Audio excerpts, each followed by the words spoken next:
কবরস্থানের সরাসরি কবরের উপর জুতা স্যান্ডেল ভরে যেন ভরিয়ে আপনি হাঁটবেন না।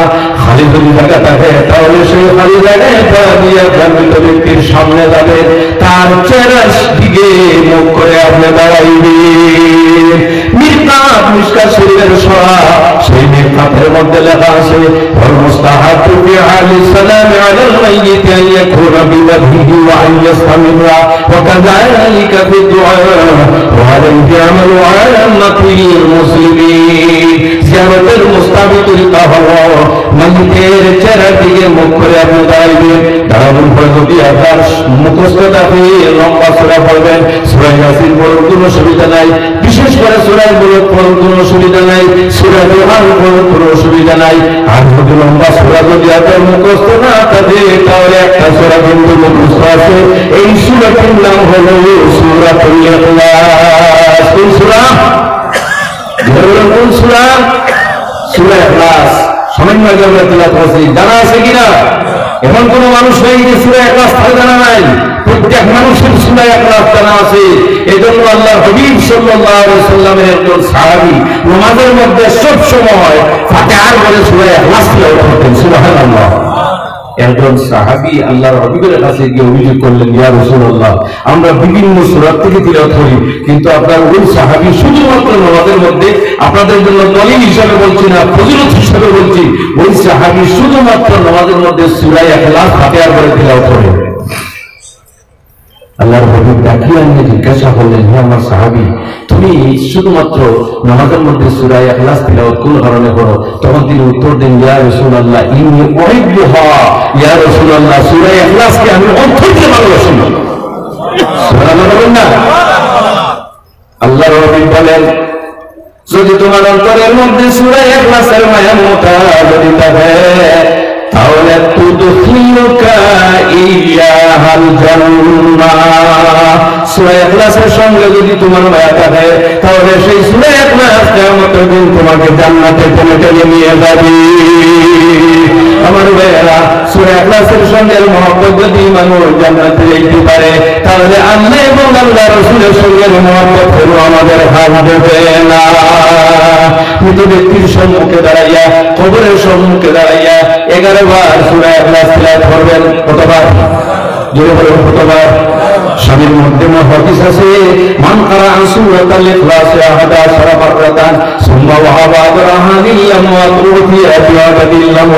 যে ব্যক্তি 11 বার সূরা ইখলাস তিলাওয়াত করবে, তিলাওয়াত করার পরে সে যেভাবে দোয়া করতে লাগে এইভাবে দোয়া করবে, আল্লাহ সুবহানাহু ওয়া তাআলা প্রত্যেক মুর্দাগানের রূপাকে উপর 11 বার সূরা ইখলাস তিলাওয়াত করার সওয়াব পৌঁছে দিবে।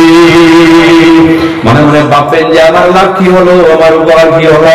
আমার ভাইয়েরা, আপনার উপকারটা হলো আপনি সূরা ইখলাস তিলাওয়াতের সওয়াব তো পাইলেন, কিন্তু এই কবরস্থানের মধ্যে যত মূর্তি গান আছে 100, 200, 300, 400, 500, 1000 আগের এবং পরে যত মূর্তি গান আছে সমস্ত মূর্তি গানের সংখ্যা অনুযায়ী আপনার নামায় আমলের মধ্যে আল্লাহ সওয়াব লিখে দিবে। মনে থাকবে, এই সারে সওয়াবের সহজ উপায় আল্লাহ সুবহানাহু ওয়া তাআলা আমাদের প্রত্যেককে এই দুনিয়াতে তাকিয়ে যাতে আমরা কবরের জীবন নেকামলের মাধ্যমে আলোকিত করতে পারি এবং হাসরের ময়দানে যখন আমরা উঠব তখন আমরা যাতে আমাদের তকদীরের মধ্যে যা কিছু আছে সেইগুলি ইখলাসের সাথে যদি আমরা করিয়ে থাকি তাহলে হাসরের ময়দানে আল্লাহ সুবহানাহু ওয়া তাআলা আমাদেরকে নবীজির কারণে নবীজির শাফাআতের মাধ্যমে আল্লাহ আমাদেরকে সাহায্য করেন। সবাই বলেন আল্লাহুম্মা আমিন। আমি আর কথা বলতেছি না, আমার বুঝুন আল্লাহ সুবহানাহু ওয়া তাআলা আমাদের প্রত্যেককে নেক আমলের তৌফিক দান করুন। সবাই আল্লাহুম্মা আমিন। বুঝতে পারবে বান্দিয়া রাখা কুলিয়া মিলাসি দোয়া দেখুন, আমি দোয়া বলে আমি আলহামদুলিল্লাহ রাব্বিল আলামিন। ربنا ظلمنا أنفسنا وإن لم تغفر لنا وترحمنا لنكونن من الخاسرين. ربنا هب لنا من أزواجنا وذرياتنا قرة أعين واجعلنا للمتقين إماما. রব্বুল আলামিন, আল্লাহ বান্দাগণ অক্লান্ত পরিশ্রম করে প্রত্যেকের সহযোগিতার মাধ্যমে কবরস্থানের মধ্যখানে রিসালা সাহেবের উদ্দেশ্যে আজকে তিনি মাহফিলের আয়োজন করল। আল্লাহ মাহফিলের জন্য তারা সাহায্য সহযোগিতার হাত বাড়িয়ে দিল। আল্লাহ প্রত্যেককে দুনিয়ায় বাংলা ভারতে আপনি সাহায্য করিল। আর আমরা আল্লাহ আমাদের তরফ থেকে শত কোটি সাহাবের কৃপা হুজুর সাল্লাল্লাহু আলাইহি ওয়াসাল্লামের রহমত আলিয়ার শান মোতাবেক পৌঁছিয়ে দাও।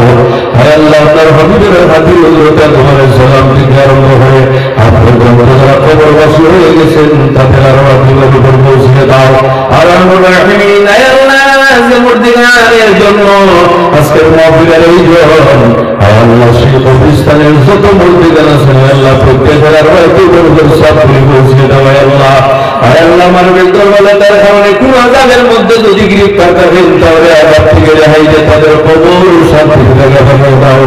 আল্লাহ আমাদের মধ্যে হয়তো অনেক হাসি তাদের মা দুনিয়াতে নাই, অনেক হাসি তাদের বাবা দুনিয়া থেকে বিদায় নিয়ে গেছে, অনেক হাসি তাদের মা বাবা দুনিয়া থেকে বিদায় নিয়ে গেছে। আল্লাহ আল্লাহ আমাদের মা বাবা যারা কবরবাসী হয়ে গেছেন সন্তানাদের লালন পালনের ক্ষেত্রে যদি কোনো ভুল ত্রুটি করে ফেলে নেয় আল্লাহ বুঝার কারণে আমার মা বাবাদের মা বাবাকে কবরে আযাব দিয়ে আপনি কষ্ট দিও না। আল্লাহ তাদের জন্য আমরা দোয়া করতেছি। আল্লাহ আমাদের মা বাবার কবরটাকে আপনি জান্নাতের টুকরা বানিয়ে দাও। আল্লাহ আমাদের মা বাবার কবরটাকে আপনি শান্তির জায়গা বানিয়ে দাও। খবর থেকে আসার পর্যন্ত যত মুসিবতের কাজ আছে আপনি আসান করে দাও। আল্লাহ আমরা যারা দুনিয়াতে আসে আজ পর্যন্ত যা কিছু বড় করছি আপনার দরবারে ক্ষমা মাফ করে দাও। আল্লাহ তার তাকে যে জীবন রয়েছে একটা বড়োর মাধ্যমে পড়ানোর ক্ষমতা দান করো। আল্লাহ জানি না কত মত আমাদেরকে পাঠায় করবে। আল্লাহ মরার আগে আমাদের প্রত্যেককে তওবা নসিব করিও। আল্লাহ আল্লাহ অসম্মানের মরণ থেকে মারা যাইতেছে। আল্লাহ আমাদের প্রত্যেকের সম্মানের মরণ নসিব করিও। আর যখন মালাকুল মউতের সম্মুখী হইব সেই সময় আপনার হাকিম আকারের সালাম আমাদের সম্মুখে রাখিও। আল্লাহ দয়াল করে দেখাইও আপনার অভিজ্ঞতা যদি সেই সময় দেখি তাহলে সাকরাতুল মউতের কষ্ট আমরা অনুভব করব না। আল্লাহ সেই সময় আপনার হাবিব আলাইহিস সালামের চেহারা মোবারক আমাদের সম্মুখে রাখিও, নয়ন করে দেখাইও এবং আমাদের জীবন থেকে জীবনের শেষ কথা বাইরে ভরাইও। লা ইলাহা ইল্লাল্লাহু মুহাম্মাদুর রাসূলুল্লাহ। অনেক মানুষের আমাদের সঙ্গে আগে দিয়েছেন তাদেরকে মাফ করে দাও। সামনে মেট্রিক এবং এইচএসের পরীক্ষা অনেক পরীক্ষার্থীরা দোয়া দিয়েছে। আল্লাহ প্রত্যেককে পরীক্ষার মধ্যে বাড়িতে অনেক মেয়েরা উপযুক্ত বাড়িতে বসে আছে। আল্লাহ তাদের জন্য উপযুক্ত দলের ব্যবস্থাটা হয়ে দিয়ে আল্লাহ সুবহান রাব্বিকা রাব্বিল ইজ্জাতি আম্মা ইয়াসিফুন ওয়া সালামুন আলাল মুরসালিন ওয়ালহামদুলিল্লাহি রাব্বিল আলামিন। আমিন। আসসালাম।